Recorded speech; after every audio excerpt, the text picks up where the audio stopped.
லூக்கா 8ஆம் அதிகாரம். பின்பு அவர் பட்டணங்கள் தோறும் கிராமங்கள் தோறும் பிரயாணம் பண்ணி தேவனுடைய ராஜ்யத்திற்குரிய நற்செய்தியை கூறி பிரசங்கித்து வந்தார். 12 அவருடனே கூட இருந்தார்கள். அவர் பொல்லாத ஆவிகளையும் வியாதிகளையும் நீக்கி குணமாக்கின சில ஸ்திரீகளும் 7 பிசாசுகள் நீங்கின மகதலேனால் எண்ணப்பட்ட மரியாளும் ஏரோதின் காரியக்காரனான கூசாவின் மனைவியாகிய யோவன்னாலும் சூசன்னாலும் தங்கள் ஆஸ்திகளால் அவருக்கு ஊழியம் செய்து கொண்டு வந்த மற்ற அநேகம் ஸ்திரீகளும் அவருடனே இருந்தார்கள். சகல பட்டணங்களிலும் இருந்து திரளான ஜனங்கள் அவரிடத்தில் வந்து கூடின போது அவர் ஓமையாக சொன்னது, விதைக்கிறவன் ஒருவன் விதையை விதைக்க புறப்பட்டான். அவன் விதைக்கையில் சில விதை வழி அருகே விழுந்து மிதியுண்டது. ஆகாயத்து பறவைகள் வந்து அதை பட்சித்து போட்டது. சில விதை கற்பாறையின் மேல் விழுந்தது. அது முளைத்த பின் அதற்கு ஈரம் இல்லாததினால் உலர்ந்து போயிற்று. சில விதை முள்ளுள்ள இடங்களில் விழுந்தது. முள் கூட வளர்ந்து அதை நெருக்கி போட்டது. சில விதை நல்ல நிலத்தில் விழுந்தது. அது முளைத்து 100 பலன் கொடுத்தது என்றார். இவைகளை சொல்லி கேட்கிறதற்கு காதுள்ளவன் கேட்க கடவன் என்று சத்தமிட்டு கூறினார். அப்பொழுது அவருடைய சீஷர்கள் இந்த உவமையின் கருத்து என்னவென்று அவரிடத்தில் கேட்டார்கள்.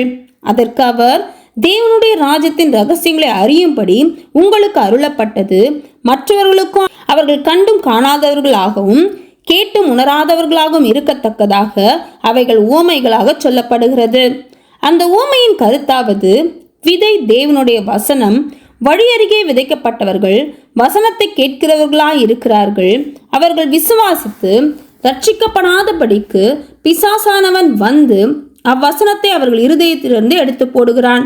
கற்பாறையின் மேல் விதைக்கப்பட்டவர்கள் கேட்கும்போது சந்தோஷத்துடனே வசனத்தை ஏற்றுக்கொள்ளுகிறார்கள். ஆயினும் தங்களுக்குள்ளே வேர்கொள்ளாதபடியினாலே கொஞ்ச காலம் மாத்திரம் விசுவாசித்து சோதனை காலத்தில் பின்வாங்கி போகிறார்கள். முள்ளுள்ள இடங்களில் விதைக்கப்பட்டவர்கள் வசனத்தை கேட்கிறவர்களாய் இருக்கிறார்கள்.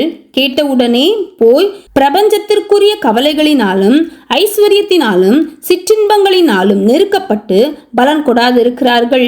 நல்ல நிலத்தில் விதைக்கப்பட்டவர்கள் வசனத்தை கேட்டு அதை உண்மையும் நன்மையுமான இருதயத்திலே காத்து பொறுமையுடனே பலன் கொடுக்கிறவர்களாய் இருக்கிறார்கள். ஒருவனும் விளக்கை கொளுத்தி அதை ஒரு பாத்திரத்தினால் மூடவும் மாட்டான், கட்டிலின் கீழே வைக்கவும் மாட்டான். உள்ளே பிரவேசிக்கிறவர்கள் அதன் வெளிச்சத்தை காணும்படிக்கு அதை விளக்கு தண்டின் மேல் வைப்பான். வெளியரங்கமாகாத ரகசியமும் இல்லை, அறியப்பட்டு வெளிக்கு வராத மறைப்பொருளும் இல்லை.